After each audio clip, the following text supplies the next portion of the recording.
El día que cumplía 75 años, mi única hija me canceló el almuerzo. La encontré en un video, celebrando una fiesta de 30.000 euros para su suegra, pagada con mi dinero. En mi Andalucía, la familia es sagrada, pero la presión por aparentar después de la crisis y el miedo al qué dirán la llevaron a cometer la peor de las traiciones. No contaban con la ley. La legítima me dio las armas no para la venganza, sino para la justicia, y para enseñarles que el respeto y el perdón de un padre se ganan con hechos, no con lágrimas. A mis 75 años, uno aprende que la felicidad reside en los pequeños rituales. El mío, aquel jueves, era el brillo de la plata. Pasaba el paño por el tenedor, una y otra vez, hasta que me devolvía el reflejo de un viejo satisfecho. La mesa estaba puesta para dos en mi pequeño piso de Triana, justo al lado del ventanal que daba al patio. Desde allí entraba el olor a jazmín y el murmullo de la vida, esa mezcla de conversaciones lejanas, el eco de una guitarra perezosa y el chisporroteo del aceite de algún bar cercano. Todo olía a Sevilla, a hogar. Había encargado sus favoritos, los chipirones en su tinta que le gustaban desde niña, y tenía enfriando una botella de manzanilla de Sanlúcar, de las buenas. Hoy no era un día cualquiera. 75 años. Se dice pronto. Es una cifra que pesa, que impone, pero que se aligera con la compañía adecuada. Y para mí, no había otra compañía que la de mi Lucía, mi única hija. La crié solo desde que tenía 8 años, y cada sacrificio, cada hora extra en el taller textil, se sentía justificado cuando la veía sonreír. Pensaba en ello mientras alisaba una arruga inexistente en el mantel. En la herencia que le dejaría, casi 1.000.000 de euros ganados con el sudor de toda una vida. Todo para ella, para que nunca pasara las fatigas que yo pasé en los tiempos de Franco. Todo para asegurarle un futuro. El teléfono sonó, puntual, demasiado puntual. Un escalofrío me recorrió la espalda. Descolgué. Era ella, claro. Su voz era un torrente de disculpas, un río de palabras apresuradas sobre un asunto familiar urgente, algo imprevisto con los niños que requería su presencia inmediata. El tono era meloso, casi ensayado, y cada palabra sonaba hueca, vacía. Sentí como la mano que sostenía el auricular empezaba a temblar ligeramente, una traición de mis propios nervios. La decepción era un nudo en la garganta, pero mi voz, cuando salió, fue serena, formal, cortante. Entendido. Que vaya bien. No dije más. Colgué. El silencio que siguió fue atronador. Me quedé de pie, mirando la mesa. La silla vacía de Lucía parecía burlarse de mí. La comida encargada, la manzanilla, el mantel inmaculado, un bodegón del abandono. No sentía tristeza, o al menos no la reconocía. Era más bien una opresión en el pecho, una sensación de frío que no tenía nada que ver con la temperatura. Los hombres de mi generación no lloramos, apretamos la mandíbula y seguimos adelante. Incapaz de quedarme quieto, cogí la tablet. Un gesto automático. Quizás ver unas fotos de mis nietos me animaría.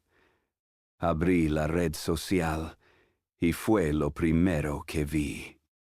No una foto, sino un video en directo. Lo publicaba mi yerno, Javier. La imagen era vibrante, ruidosa. Una fiesta fastuosa en una de esas haciendas a las afueras de la ciudad, con camareros uniformados y una decoración que gritaba dinero. Y en el centro de todo, mi Lucía, radiante, con una copa en la mano, riendo a carcajadas junto a su suegra, Inés. Subí el volumen, el corazón martillándome en los oídos. La voz de Lucía, amplificada por un micrófono, llenó el silencio de mi salón. Y quiero brindar por Inés, mi suegra, la mujer más importante de mi vida, mi verdadera inspiración. La cámara, torpemente manejada por Javier, se desvió hacia un enorme cartel decorado con flores. Feliz 75 cumpleaños, Inés. El mismo día, la misma hora. El aire se escapó de mis pulmones. No era un olvido, no era un imprevisto. Era una elección, una declaración pública. Las palabras de Lucía rebotaban en mi cabeza. La mujer más importante de mi vida. Cada sílaba era un martillazo, demoliendo 40 años de recuerdos, de sacrificios, de amor incondicional. La vi reír de nuevo en la pantalla, ajena a todo, y el dolor profundo, ese que había mantenido a raya, se transformó. Se cristalizó en algo duro, frío y afilado, una ira glacial, una claridad absoluta. El temblor de mi mano cesó. La opresión en mi pecho se convirtió en un bloque de hielo. Cerré la tablet con una calma que me asustó hasta a mí mismo. La mesa para dos ya no era un símbolo de abandono, era una ofensa. Y yo, Rafael García, siempre he defendido mi dignidad. El sueño no vino esa noche. ¿Cómo podría? Di vueltas en la cama, hasta que las sábanas se convirtieron en un sudario de angustia. El amanecer se colaba por las rendijas de la persiana, pero dentro de mí todo era oscuridad. Me levanté, movido por una inquietud que no me dejaba en paz. En el fondo del armario, debajo de unas mantas viejas, guardaba una caja de madera de naranjo. No la había abierto en años. Dentro olía a tiempo, a recuerdos. Mis dedos, torpes por la edad, buscaron entre cartas y objetos hasta encontrarla. Una fotografía. Lucía, con 8 años y un vestido negro demasiado grande para ella. Me miraba con los ojos asustados de un pajarillo caído del nido. Era el día del funeral de su madre. Recordé el peso de su manita en la mía y la promesa que le hice en un susurro mientras la tierra cubría el ataúd. Nunca estarás sola, hija.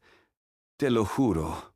Esa promesa se había convertido en el pilar de mi vida, mi libro mayor moral, donde cada sacrificio era una entrada de amor.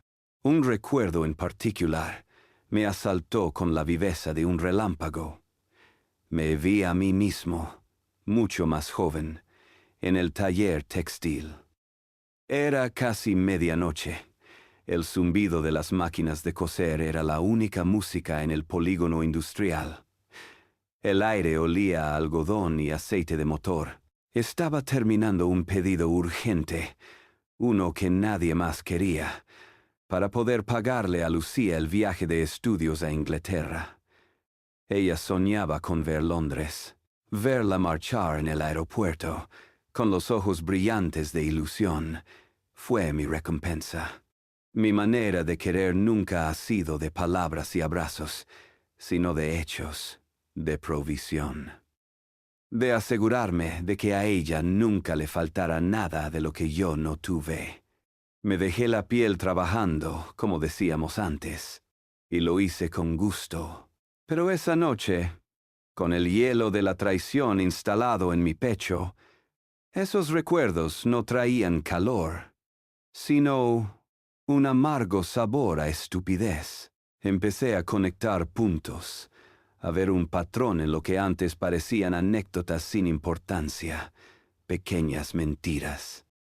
Peticiones de dinero para los uniformes de los niños, que casualmente coincidían con un fin de semana que ella y Javier pasaban en un parador de lujo. Recordé una conversación hace un par de años. Le comenté que vivían por encima de sus posibilidades. Su respuesta me dejó helado entonces, y ahora la entendía a la perfección. Me explicó, con la condescendencia de quien conoce el mundo moderno, que en Sevilla era fundamental que te vieran bien, que las apariencias lo eran todo. Aparentar. Esa era la palabra clave. El Dios al que mi hija y su marido rendían culto. Recordé con una punzada de rabia cómo pagué de mi bolsillo la carísima túnica de Nazareno para que Javier pudiera salir en la procesión del Gran Poder, no por devoción, sino por el prestigio que daba. Otro acto de aparentar financiado por el tonto de su suegro. En medio de esta tormenta de recuerdos, una imagen fugaz cruzó mi mente. Yo, en una notaría, hace ya muchos años, firmando un papel. Un poder notarial, me dijo el gestor. Por si le pasa algo, don Rafael, para que Lucía pueda manejar sus cosas sin problemas. Firmé sin pensar, ciego de confianza. Una confianza que ahora se sentía como una soga al cuello. Con una determinación sombría, me senté frente al ordenador. El sol ya estaba alto, pero mi casa seguía en penumbras. Entré en la web del banco. Mis manos se movían con una precisión mecánica. Busqué la cuenta de ahorros que abrí para los estudios de mis nietos, un dinero sagrado que apenas miraba, confiando en que crecía poco a poco. Hice clic, y allí estaba. La página tardó un segundo en cargar, un segundo que se me hizo eterno. Y entonces la vi. Una línea en el extracto que destacaba como una herida abierta. Una transferencia de 30.000 euros, realizada hacía 2 semanas. El beneficiario, Javier Alonso. El concepto, una burla cruel. Préstamo familiar. La sangre se me heló en las venas. El aire se volvió espeso, irrespirable. No era solo la fiesta, no era solo la humillación pública. Era esto, un robo calculado, frío, disfrazado de confianza familiar. El dinero para el futuro de mis nietos había pagado la celebración de la mujer, que mi hija ahora consideraba la más importante de su vida. Cada pieza encajó en su sitio, revelando una arquitectura de la traición tan elaborada que me dejó sin aliento. El libro mayor de mis sacrificios estaba ahora manchado con la tinta roja de su engaño.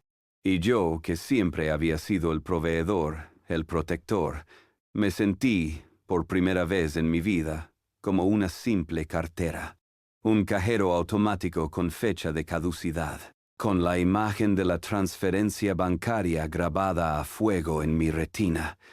Me moví con una calma que no sentía.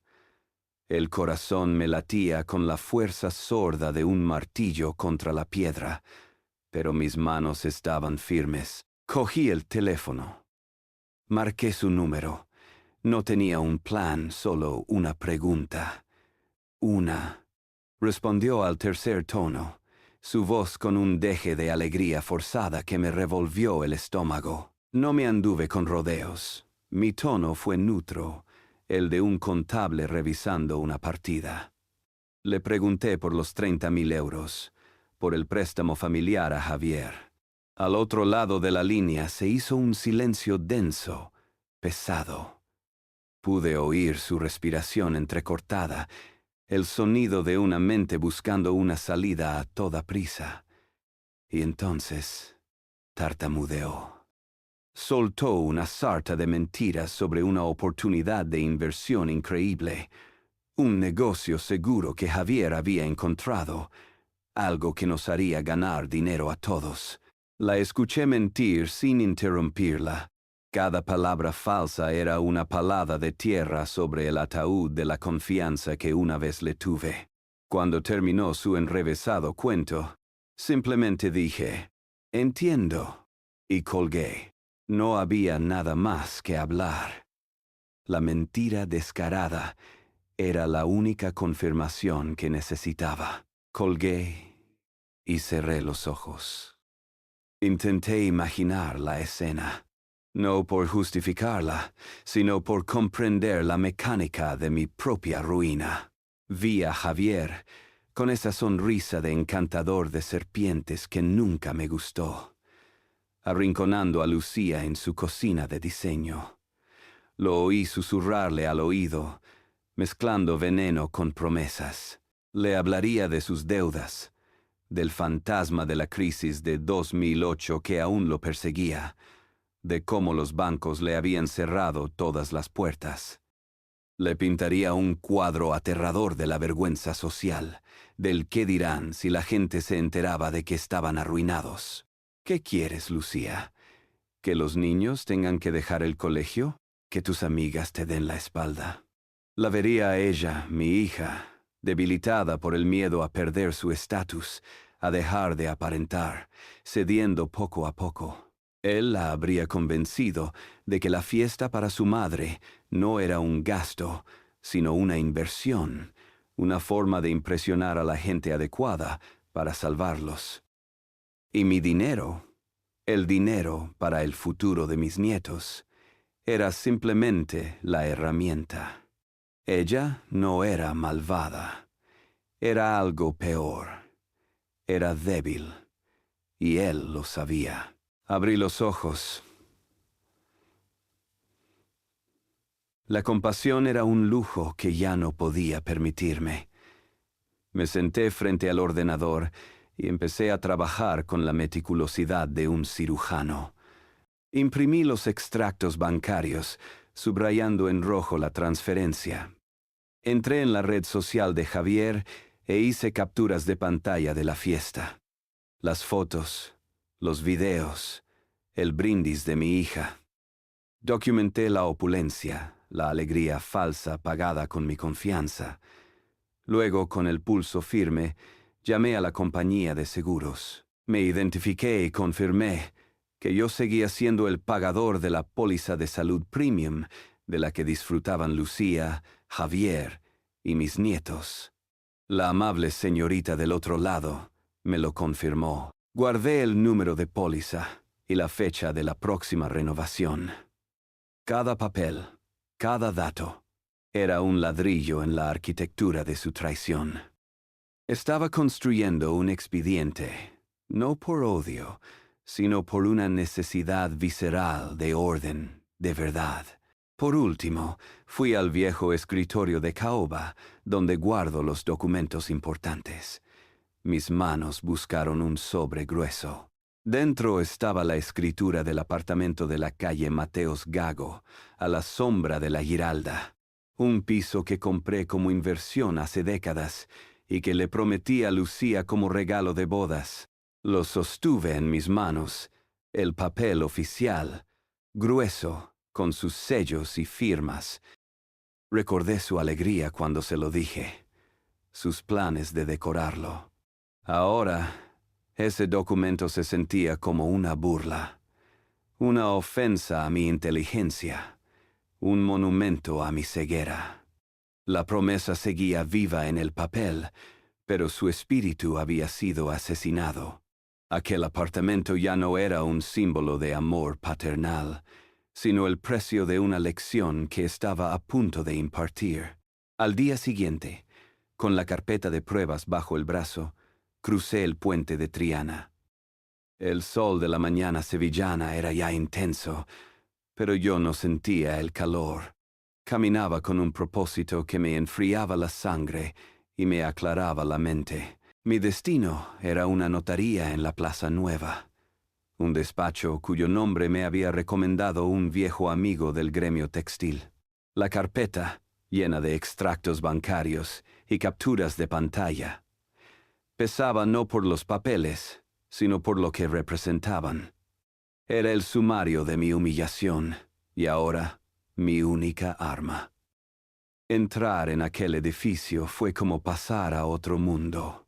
Del bullicio y la luz de la plaza, al silencio solemne del mármol frío y la madera oscura. El aire olía a papel antiguo y a cera. El ambiente era de orden, de reglas, de consecuencias. Un empleado me guió a un despacho imponente. Tras un escritorio macizo se sentaba el notario, don Manuel, un hombre mayor, de gestos pausados y una formalidad que inspiraba un respeto inmediato. Le tendí la mano, un gesto firme, de hombre a hombre. Don Rafael me saludó y me invitó a sentarme. Expuse mi caso sin adornos, con la precisión de un informe de cuentas. Hablé de la fiesta, de la declaración de mi hija, de la transferencia, de mis sospechas sobre el poder notarial que firmé hacía años. Él me escuchó en silencio, asintiendo levemente, sus ojos fijos en los míos, sin mostrar sorpresa ni juicio. Cuando terminé, se tomó una pausa. Luego, con una claridad que cortaba el aire, me explicó la ley española, nuestra ley. Desplegó sobre la mesa una hoja y dibujó un círculo, dividiéndolo en 3 porciones idénticas. Me explicó que mi herencia, como cualquier otra en España, se dividía en 3 tercios. El primero, me dijo, era la legítima estricta, un tercio intocable que la ley reservaba para mis herederos forzosos, para Lucía. Este tercio, don Rafael, me dijo con voz grave, no se lo puede quitar. Es suyo por derecho, salvo en casos extremos que no aplican aquí. Sentí una punzada de decepción, pero él continuó. Señaló los otros 2 trozos del pastel, pero estos 2 tercios, continuó, y su tono cambió ligeramente, la mejora y la libre disposición, son completamente suyos. Puede usarlos para mejorar la parte de uno de sus hijos sobre otro, o, en el caso del tercio de libre disposición, para dejárselo a quien usted desee, a un amigo, a un sobrino, o a una institución benéfica. Fue como si una ventana se abriera en una habitación a oscuras. La justicia. No era la venganza ciega de un padre herido, era la justicia equilibrada y serena de la ley. No podía borrarla de mi vida, pero podía acotar el daño. Podía reducir su herencia de 900.000 euros a 300.000. La frase resonó en mi cabeza con la fuerza de una sentencia. Te quedarás solo con la legítima. Era el arma perfecta, un castigo proporcional al delito. Mi dignidad, que sentía pisoteada, comenzaba a erguirse de nuevo, amparada por el peso del Código Civil. Lo primero, me advirtió don Manuel, era el poder notarial. Me confirmó que si era un poder general como el que yo recordaba, le daba a mi hija un control casi absoluto sobre mis bienes. Era una puerta abierta al saqueo. Sin decir más, redactó un documento de revocación. Lo leí, cada palabra un cerrojo que se cerraba. Cogí la pluma que me ofreció.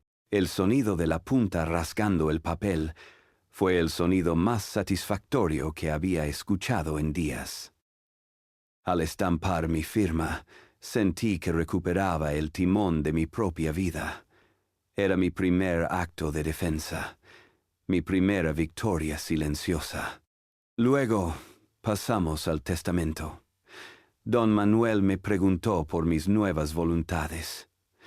No tuve que pensarlo. La decisión había brotado en mí mientras me explicaba la ley, clara y rotunda.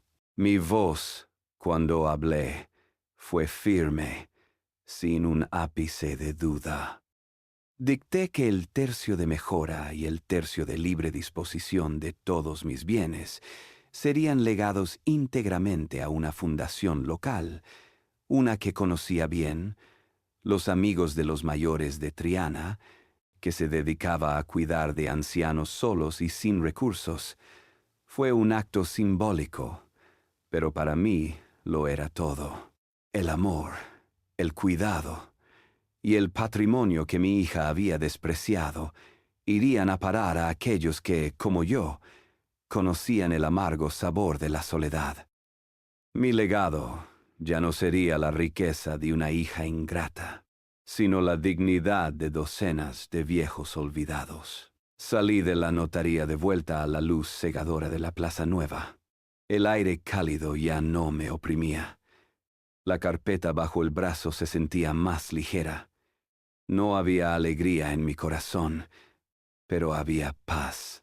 Una paz fría, dura, forjada en la ley y la determinación.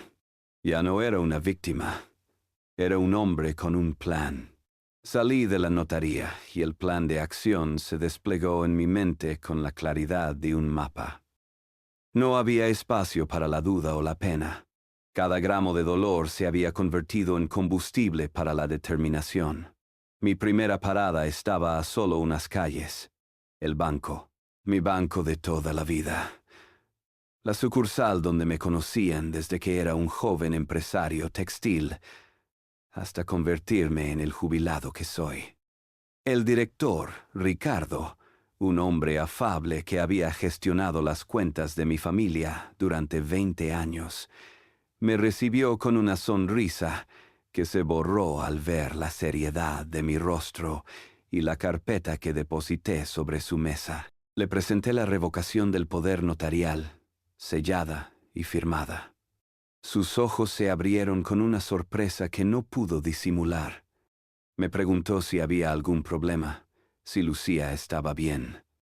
Su tono era el de un amigo de la familia, lo que hacía la situación aún más tensa, más pública. Lo miré fijamente, mi rostro una máscara de formalidad. Son asuntos familiares, Ricardo, le dije. Esa frase, en nuestra tierra, es un muro. Significa, no pregunte más. Y él, que conoce los códigos, entendió, asintió, bajó la vista y procedió. Le di instrucciones claras. Quería cerrar la cuenta de ahorros conjunta y transferir el saldo restante a mi cuenta personal. Cada clic de su teclado era el sonido de una puerta cerrándose para siempre. Con el asunto del banco zanjado, salí y crucé la calle hacia el parque de María Luisa. Necesitaba aire. Un momento antes de la siguiente llamada, me senté en un banco de hierro forjado, a la sombra de una jacaranda. Observé a los niños jugar, a las parejas pasear, un mundo que seguía girando ajeno a mi tormenta personal. Saqué mi teléfono y busqué el número de la compañía de seguros. La voz al otro lado era joven, impersonal. Le di mis datos y el número de la póliza de salud que, en secreto, había estado pagando para la familia de Lucía durante años. Un seguro privado, de los caros, para que mis nietos tuvieran la mejor atención. Le comuniqué mi deseo de cancelar la póliza al término del mes en curso. La operadora me preguntó el motivo del cambio. Mi respuesta fue tan escueta como la que le di al director del banco. Un cambio en las circunstancias. No había nada más que añadir. La llamada duró menos de 3 minutos. 3 minutos para desmantelar un pilar de seguridad que ellos daban por sentado. Mi última tarea del día era la más importante, la que daba sentido a todo lo demás. Tenía una cita con la directora de la Fundación Amigos de los Mayores de Triana. Sus oficinas estaban en un edificio antiguo, humilde, pero lleno de dignidad. Me recibió una mujer de mediana edad, con una mirada amable y cansada, la mirada de quien lucha cada día por una causa justa. Le expliqué mi situación, de nuevo, sin detalles escabrosos. Simplemente mi deseo de donar una propiedad para la fundación. Le entregué una copia de las escrituras del apartamento de la calle Mateos Gago. Mientras las leía, sus ojos se llenaron de lágrimas. Me dijo que un legado así cambiaría por completo su capacidad para ayudar, que podría dar un hogar digno a media docena de ancianos.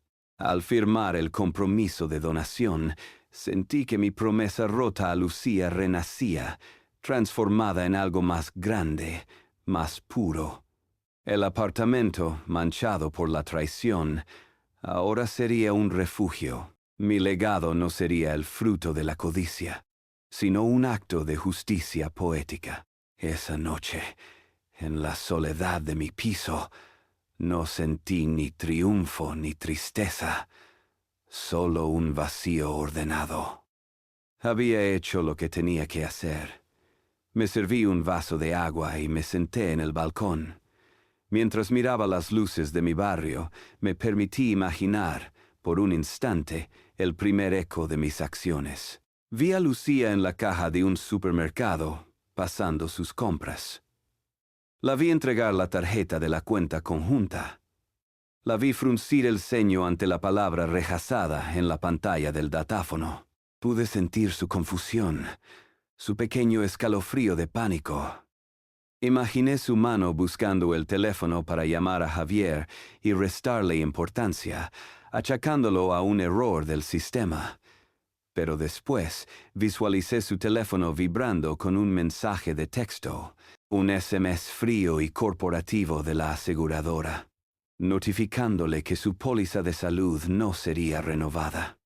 Pude ver su rostro perdiendo el color, la negación dando paso a la ansiedad. El castillo de naipes, que habían construido con mi dinero y mi confianza, había empezado a temblar. Y yo sabía que esto era solo el principio, la primera ráfaga de viento antes de la tormenta. 1 semana. 7 días. Ese fue el tiempo que tardó la primera onda de choque en hacerse visible. Yo no hice nada. Me limité a mi rutina de siempre, el paseo matutino por la orilla del Guadalquivir, la compra en el mercado de Triana, las partidas de dominó en el bar de la esquina. Mantuve mi dignidad, mi compostura. No hablé del tema con nadie. No era necesario. En un barrio como el mío, el silencio tiene eco, y las noticias, buenas o malas, vuelan más rápido que las palomas de la Plaza de España.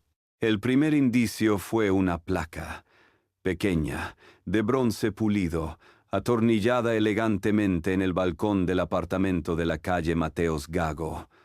La fundación había actuado con rapidez. Un día, al pasar por allí, la vi. Legado de don Rafael García para el amparo de los mayores de Triana. No era una placa ostentosa, pero en Sevilla, un gesto así es más elocuente que un pregón. La gente la vio y la gente habló. La historia empezó a tejerse sola en los patios de vecinos y en las colas de las panaderías. Pero la narrativa ya no era la de un padre abandonado, sino la de un hombre honorable que, ante una decepción familiar, había optado por la caridad. Yo quedaba como un benefactor. Mi hija, por omisión, como la ingrata. El epicentro del qué dirán fue, como no podía ser de otra manera, el mercado. Fui a por mi pescado, como cada martes. Noté el cambio en el aire. Las miradas eran distintas, ya no de lástima, sino de un respeto solemne. Los buenos días, don Rafael, sonaban más rotundos. Fue Mari Carmen, la viuda que vive 2 puertas más abajo, quien se me acercó junto al puesto de las aceitunas. Con esa falsa compasión que es veneno puro, me puso una mano en el brazo. Me contó que había visto a Lucía el día anterior. Me describió con un lujo de detalles innecesario su rostro pálido, sus ojos hinchados, y me relató cómo otra vecina, con la excusa de darle el pésame, se le había acercado para decirle: «Ay, Lucía, qué disgusto lo de tu padre, ¿no? Con lo bueno que ha sido siempre. Dicen por ahí que lo vuestro ya no tiene arreglo». Escuché el relato de Mari Carmen sin inmutarme, agradeciéndole la información con un leve asentimiento. La vergüenza de mi hija ya no era un asunto privado. Era la comidilla del barrio, servida fresca cada mañana entre naranjas y boquerones. La onda expansiva, me enteré unos días después, llegó hasta la familia política de Lucía. De nuevo, fue Mari Carmen, mi corresponsal de guerra no solicitada, quien me trajo las noticias. Al parecer, su sobrina limpia en casa de unos vecinos de los suegros de mi hija. El chisme, en Sevilla, viaja por extrañas autopistas de servicio doméstico. Me contó que Inés, la mujer a la que mi hija había llamado la más importante de su vida, ahora apenas le dirigía la palabra. Su marido, el padre de Javier, le había dicho a su hijo en una comida familiar que tenía que controlar a su mujer, que su escándalo personal les estaba salpicando y podía arruinarles la reputación. La lealtad de esa familia, como yo sospechaba, era puramente transaccional. Se habían encandilado con el brillo de mi dinero, y ahora que el grifo se había cerrado y solo quedaba el fango de la vergüenza, se apartaban con asco. La humillación de Lucía era ya completa, sufrida en todos los frentes. La confirmación final de que el castillo de naipes se había derrumbado me llegó una noche, no a través de palabras, sino de sonidos. Estaba en mi salón, leyendo en silencio. Eran casi las 11. Oí el chirrido de un coche frenando bruscamente en la calle. Me asomé discretamente por la persiana. Eran ellos, Lucía y Javier. Ni siquiera entraron en su portal. Empezaron a discutir allí mismo, en la acera. No podía entender todas las palabras, pero el tono era inconfundible. La voz de Javier era un látigo de acusaciones, la de Lucía un quejido de desesperación. En un momento, él gritó con una rabia que resonó en toda la calle: «Por tu culpa estamos en la ruina, por tu estúpida idea». Y entonces escuché mi nombre, escupido como un insulto. Fue la primera vez que vi a mi hija no como una manipuladora, sino como lo que realmente era: un instrumento roto, un peón sacrificado en el tablero de ambiciones de su marido. Me aparté de la ventana. No sentía satisfacción, solo un cansancio profundo, la desolación que sigue a una batalla necesaria. La fachada que tanto se habían esforzado en aparentar se estaba viniendo abajo a gritos en mitad de la noche, para que todo el barrio la oyera. Yo no tenía que hacer nada más, solo esperar. La estaba esperando. No porque me lo hubiera dicho, sino porque era inevitable. Cuando el resto de las puertas se cierran, uno siempre vuelve a la primera que cruzó. La oí llegar, sus pasos apresurados y erráticos en la calle. El timbre sonó, no una vez, sino varias, con una insistencia desesperada. Me tomé mi tiempo para abrir. Al otro lado de la reja del patio estaba ella, y era la imagen de la derrota. El pelo revuelto, el maquillaje corrido por las lágrimas, la ropa cara arrugada como si hubiera dormido con ella. En cuanto abrí, se abalanzó. Fue una tormenta de emoción, una súplica desgarrada, muy andaluza. Me agarró de los brazos, llorando, pidiéndome perdón una y otra vez, mezclando disculpas con acusaciones veladas a Javier, al mundo, a su mala suerte. Dejé que la tempestad pasara. Me mantuve quieto, un faro de silencio en medio de su caos, hasta que los sollozos se convirtieron en jadeos y las palabras en un murmullo incoherente. Cuando por fin se cayó, agotada, la miré con una calma que debió de asustarla. Mi voz fue suave, pero firme. La invité a pasar al patio y le señalé una de las sillas de forja junto a la fuente. Le dije que íbamos a hablar, pero sin teatro.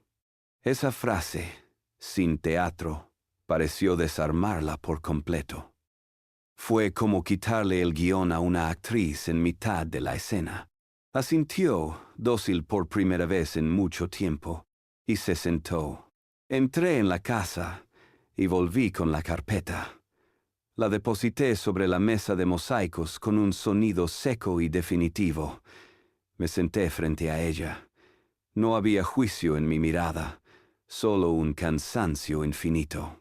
Abrí la carpeta y empecé a sacar los documentos, uno por uno, colocándolos entre nosotros. Primero, las capturas de pantalla de la fiesta. Su rostro sonriente junto al de su suegra. Luego, el extracto bancario con la transferencia de 30.000 euros subrayada en rojo. Después, la copia de la póliza del seguro de salud y el email que confirmaba su cancelación. Por último, una copia del documento de donación del apartamento. No dije nada. Dejé que los papeles hablaran. Estos son los hechos, decía el silencio. No hay interpretación posible. Los miró. Sus ojos yendo de un papel a otro, con una comprensión lenta y dolorosa. La fachada de víctima se desmoronó, y vi algo que no había visto antes. Una honestidad cruda, nacida de la desesperación más absoluta. Se derrumbó, pero esta vez no era teatro. Confesó. Me contó todo, la voz rota por una vergüenza genuina. La presión asfixiante de Javier, su pánico a la ruina, al que dirán, a que la gente del barrio descubriera que su vida de ensueño era una farsa. Admitió su debilidad, su cobardía, la estúpida vanidad que la llevó a pensar que la fiesta lo arreglaría todo. La escuché en silencio, cada palabra una confirmación de la triste verdad que yo ya había reconstruido. Cuando terminó, el único sonido era el murmullo del agua en la fuente. La dejé en ese silencio un largo rato. Luego, hablé. Mi voz no era de ira, sino de una finalidad irrevocable. Le expliqué mis decisiones, no como un castigo, sino como un reequilibrio, como una consecuencia inevitable de sus actos. Le dije que el dinero que había usado para honrar a otra familia ahora serviría para honrar a los ancianos olvidados. Que el seguro que yo pagaba en secreto para proteger a mis nietos ahora era su responsabilidad, para que entendiera el peso de proteger a una familia. Que el apartamento que había despreciado ahora daría cobijo a quien de verdad lo necesitaba. Son consecuencias, Lucía, le repetí. Y le expliqué mi decisión final sobre el testamento. Recibirás, como manda la ley, la legítima estricta, ni un céntimo más. Se quedó mirándome, esperando algo más. Una puerta abierta, una señal de debilidad. Pero no la había. Me levanté. Era el final de la conversación. La miré a los ojos, y por primera vez vio la profundidad de la herida que había causado. Le dije las últimas palabras que tenía para ella en mucho tiempo, que yo era su padre, y siempre lo sería. Pero que el hombre cuya confianza había traicionado ya no existía. Que el perdón, si es que algún día llegaba, no se compraba con lágrimas, sino que se ganaba con hechos, con el tiempo. Le pedí por favor que se fuera. La acompañé hasta la reja del patio. La abrí. Salió a la calle sin mirar atrás. Cerré la puerta. El sonido del cerrojo al encajar en su sitio fue rotundo, definitivo. Me volví y me quedé solo en el patio, en el corazón de mi casa. El sol empezaba a bajar, tiñendo las paredes de un color anaranjado. Miré la silla vacía, los papeles aún sobre la mesa. No sentía alivio, no sentía victoria, solo la paz desoladora que sigue a la justicia. Me habían arrebatado el honor, sí, pero mi dignidad estaba intacta. El tiempo, dicen, lo cura todo. No es verdad. El tiempo no cura. Lo que hace es lijar los bordes afilados del dolor hasta que la herida se convierte en una cicatriz que ya no sangra al rozarla. Y así pasó un año de silencio y distancia, en el que las estaciones cambiaron sobre la herida abierta de nuestra familia. Mi vida transcurría en una paz ordenada, una rutina de jubilados sin sobresaltos. Y en esa rutina se instaló un nuevo ritual, la llamada de Lucía. Cada domingo, a las 10 de la mañana, sonaba el teléfono. Su voz al otro lado era siempre la misma, respetuosa, contenida, una llamada breve. Me preguntaba cómo estaba, si necesitaba algo. Nunca pedía nada. Nunca se quejaba. Nunca mencionaba el pasado. Yo respondía con la misma formalidad. Eran conversaciones de apenas 2 minutos, pero semana tras semana construyeron un puente frágil sobre un abismo de silencio. A través del infalible servicio de noticias de mi barrio, supe que se había separado de Javier, que vivía en un pequeño piso de alquiler al otro lado del río y que trabajaba como administrativa en una oficina. Estaba pagando sus propias facturas, por primera vez en su vida. Estaba en silencio, cumpliendo su parte. Estaba ganándose el perdón con hechos, no con palabras. Llegó mi 76 cumpleaños. No esperaba nada y no quería nada. La mesa, esta vez, no la preparé. Pero por la mañana, al abrir la puerta para recoger el pan, encontré un pequeño tupper en el felpudo. Dentro había una docena de pestiños caseros, dorados y oliendo a miel y anís, como los que hacía su madre. Había una nota, con su letra.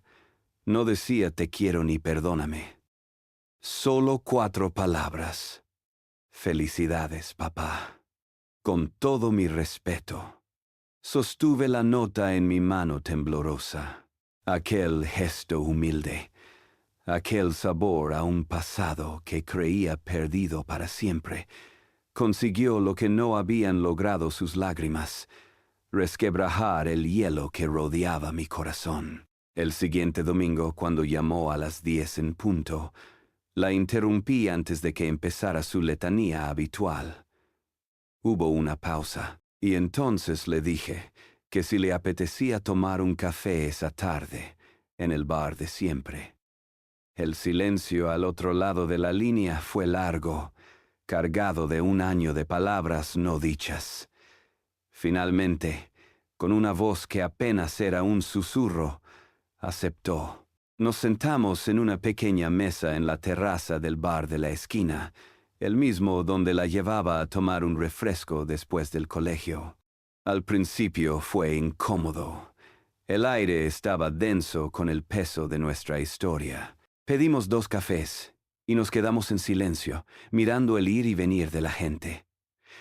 Fui yo quien lo rompió. Le pregunté por su trabajo.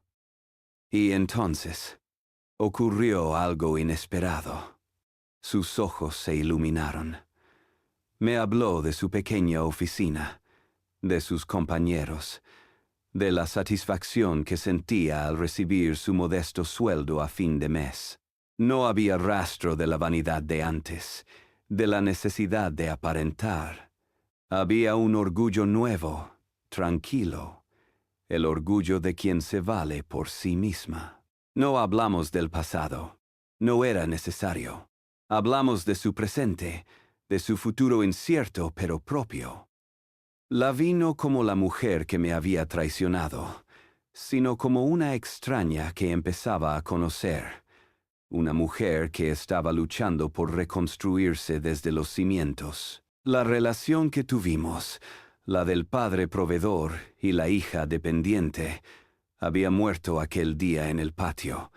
Estaba enterrada bajo el peso de las mentiras y las consecuencias. Pero mientras la escuchaba hablar, sentí que sobre esa tumba, quizás, solo quizás, podíamos empezar a colocar la primera piedra de algo nuevo, algo más honesto. Algo basado no en la costumbre, sino en un respeto ganado a pulso. El café se terminó. Nos despedimos con un gesto de cabeza. Mientras la veía alejarse, supe que la herida nunca se cerraría del todo. Pero por primera vez en mucho tiempo, sentí que, quizás, ya no tenía por qué doler para siempre. La lección de Rafael es sobre la diferencia entre honor y dignidad. Ante la traición no eligió la venganza, sino las consecuencias calibradas. Demostró que el perdón verdadero no es un regalo, sino un resultado que se gana con el tiempo y con hechos, forjando un nuevo respeto sobre las cenizas de la confianza rota.